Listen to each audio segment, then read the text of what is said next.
俺は報いなのか。ゲームの世界なら俺は最強の勇者で明日の自分の力で助け出せると思い込んで。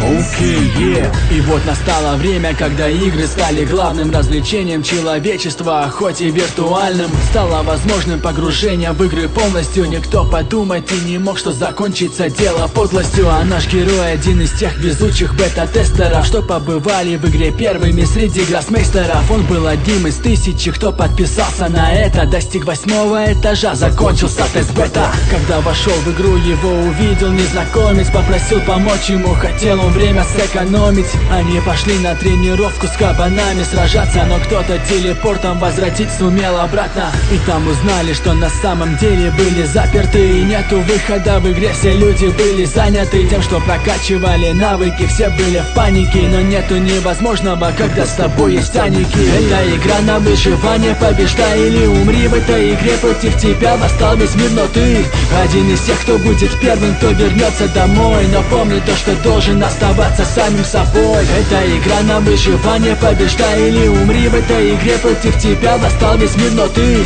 один из тех, кто будет первым, кто вернется домой. Но помни то, что должен оставаться самим собой. В игре его все знали под прозвищем Черный Мечник. Так его прозвали, потому что в черном был он вечно. И потому в его кармане всегда был мачете. 2 меча, и он под чем-то нету для него запретов. Он не хотел ни с кем общаться, не хотел ни с кем дружить, ведь связи могут оборваться, тогда будет трудно жить. Хотя дружил с одной, девушку звали Асуна. Между ними было что-то больше, чем ты мог подумать. И вот прошло 2 года, 2 года сражений. День изо дня убивал он ботов, так добился уважения. Но как-то раз он узнает, что подруга похищена. Врывается он в замок, дорога была расчищена. Там он сразился с боссом, победил его, освободил ее, освободил других, он был герой. Но когда хотел увидеться в реале, помешали. На подходе 2-й сезон, так что мы ждем деталей.